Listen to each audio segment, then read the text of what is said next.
Socialization is the term sociologists use to describe the process by which people learn their culture. Socialization can occur, and does occur, in societies big and small, simple and complex, pre-industrial and industrial.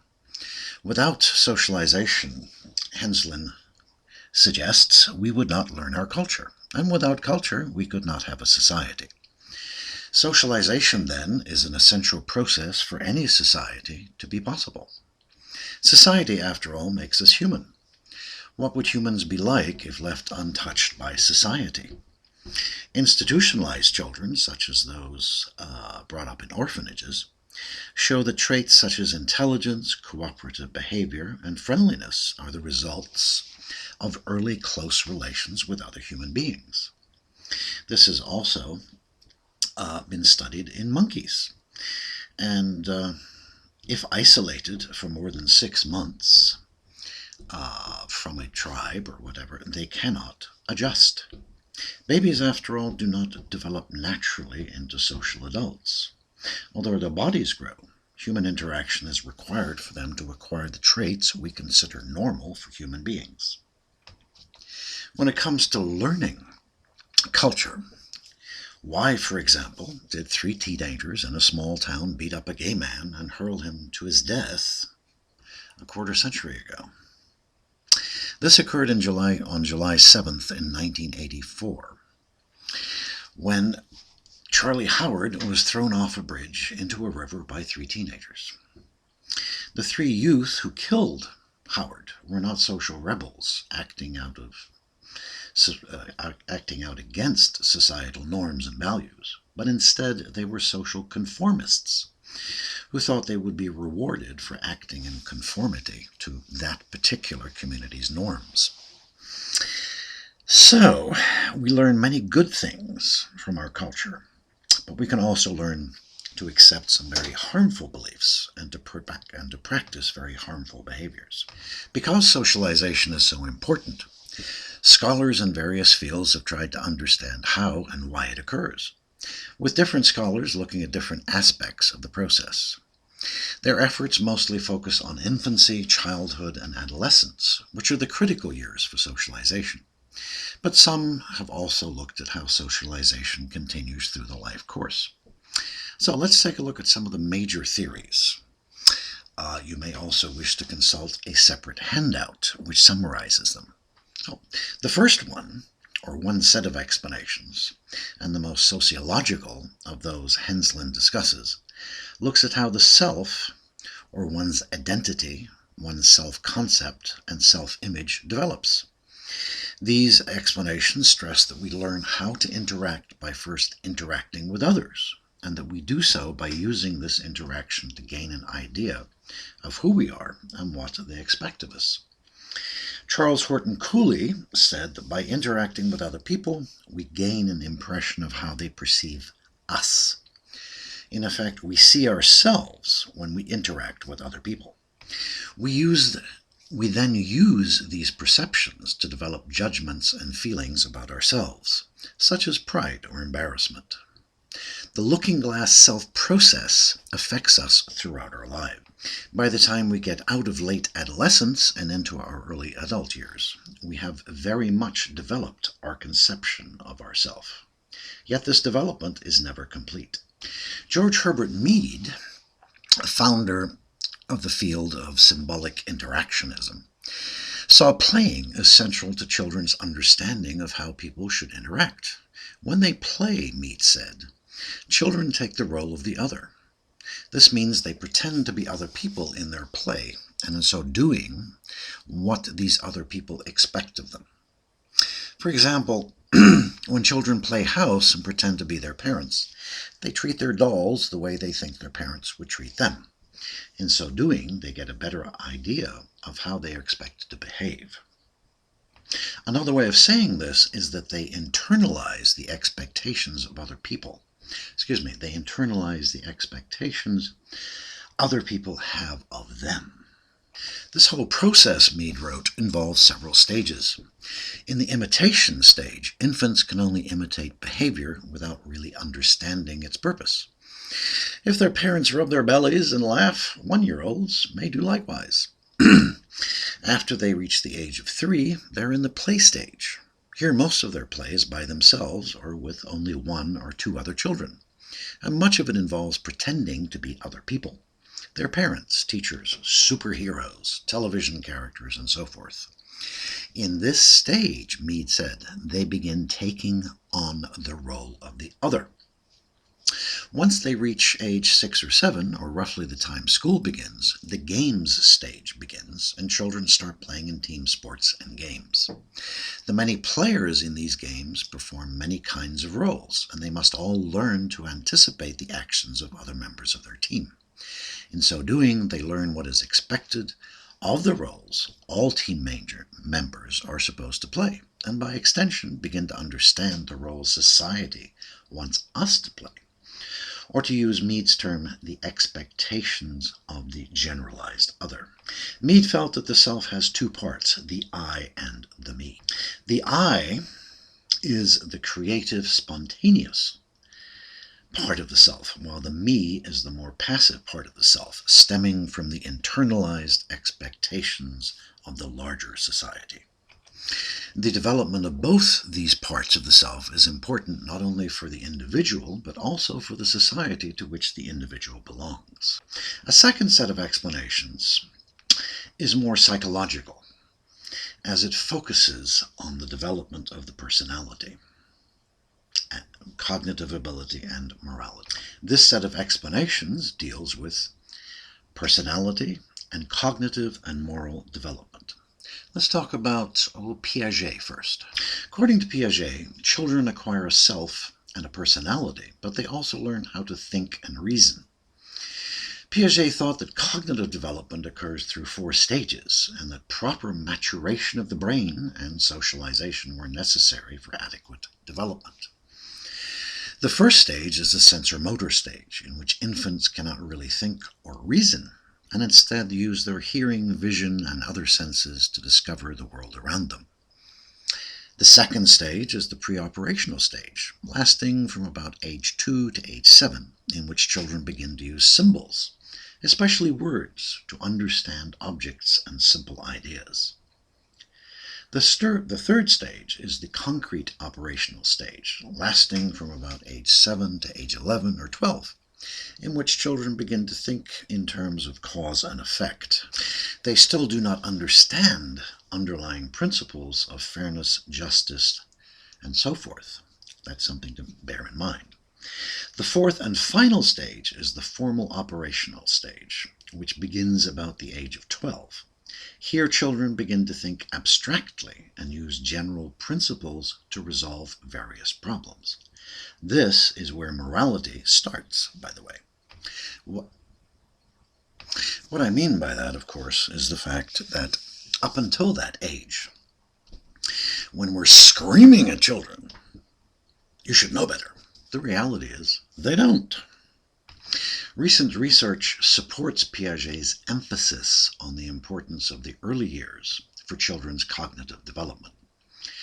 By providing a biological basis for the importance of human stimulation for children, this research underscores both the significance of interaction and the dangers of social isolation.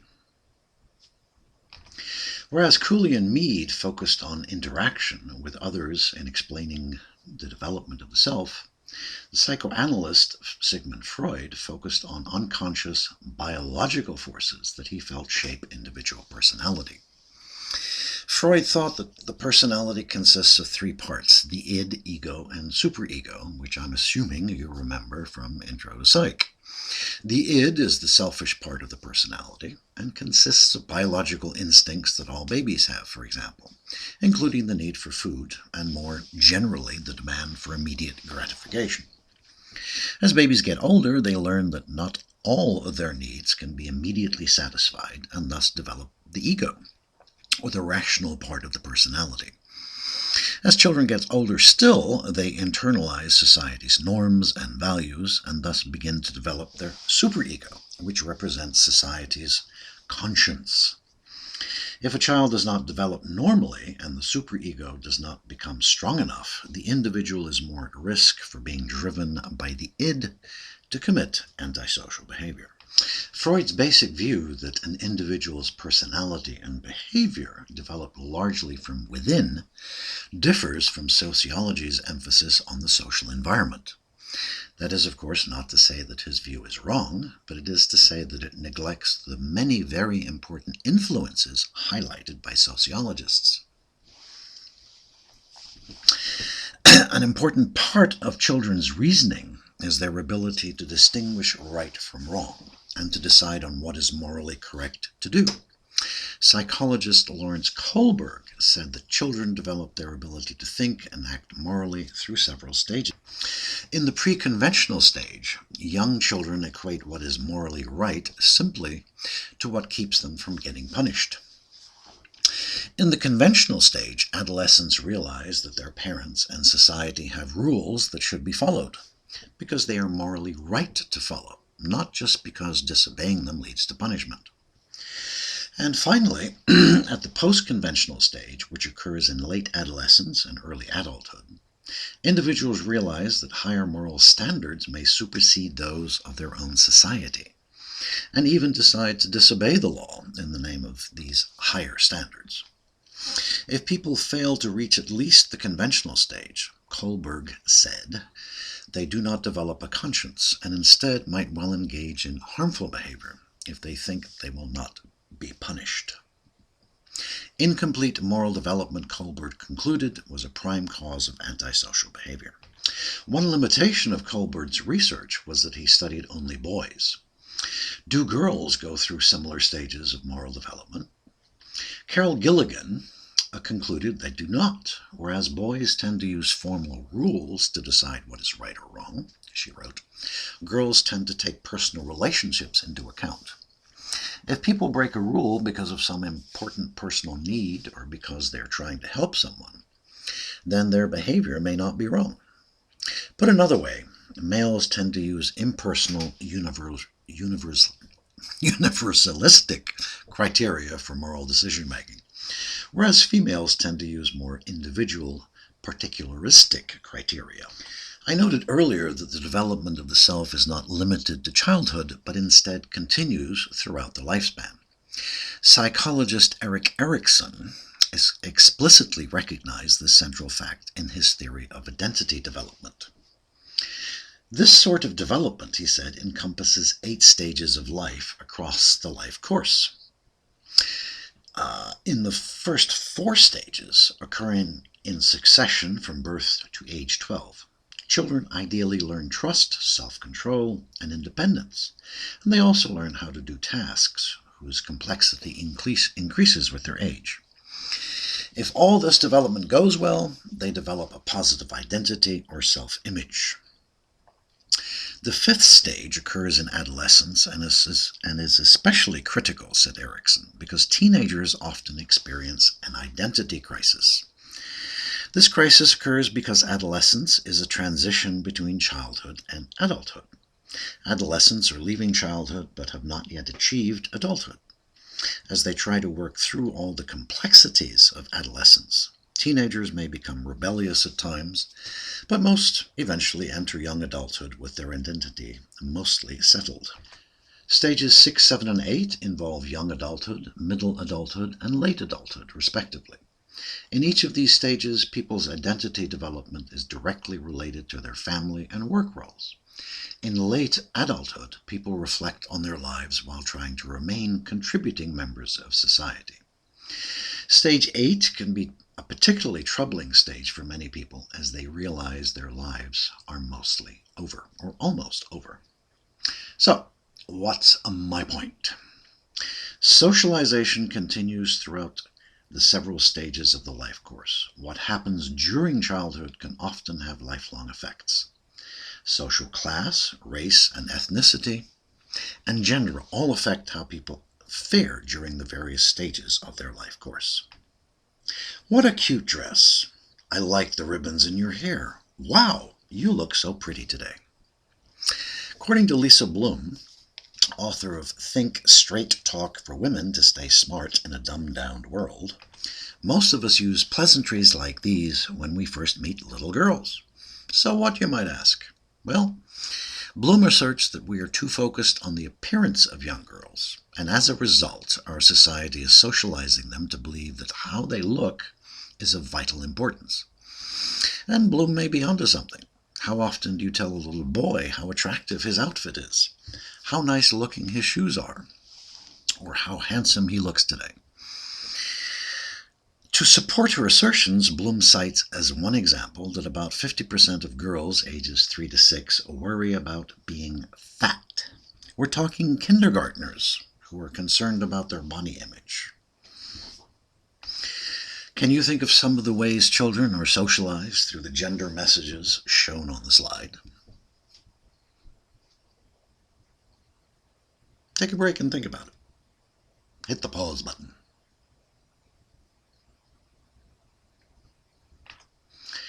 While there are a number of slides after this, for purposes of the in-class lecture, I want to end the chapter with the following observation.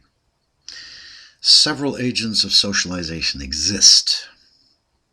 The most important one, arguably, is the family, as parents socialize their children in any number of ways.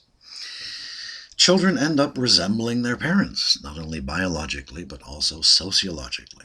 Schools, peers, the mass media, and to some extent religion also play important roles in socializing not only children, but also older individuals. There are also opportunities for resocialization. Resocialization involves a dramatic change in an individual's values, beliefs, and behavior. It is often the goal of what we call total institutions, such as military boot camp. Convents and monasteries, something like Teen Challenge, for example, which seeks to change addicts' lives by, I don't know what the right word is, but by living, breathing Christian principles. Mental institutions and prisons, and of course, as it was with the Nazi death camps, are also examples of total institutions. They often exercise arbitrary power and in many ways try to achieve a total control over the individual and remove their sense of individual identity. So, if you look once again at your separate handout, things to take away from this particular lecture is that Cooley and Mead explained how one's self-concept and self-image develop. Freud, on the other hand, focused on the need to develop a proper balance among the id, ego, and superego. Piaget wrote that cognitive development among children and adolescents occurs from 4 stages of social interaction. Kohlberg wrote about stages of moral development and emphasized the importance of formal rules, while Gilligan emphasized that girls' moral development takes into account personal relationships. And finally, Erikson's theory of identity development encompasses 8 stages, all the way from infancy through old age. So we are done. If you would like to continue looking at the remaining slides, they correspond to sections in the chapter. And we're done.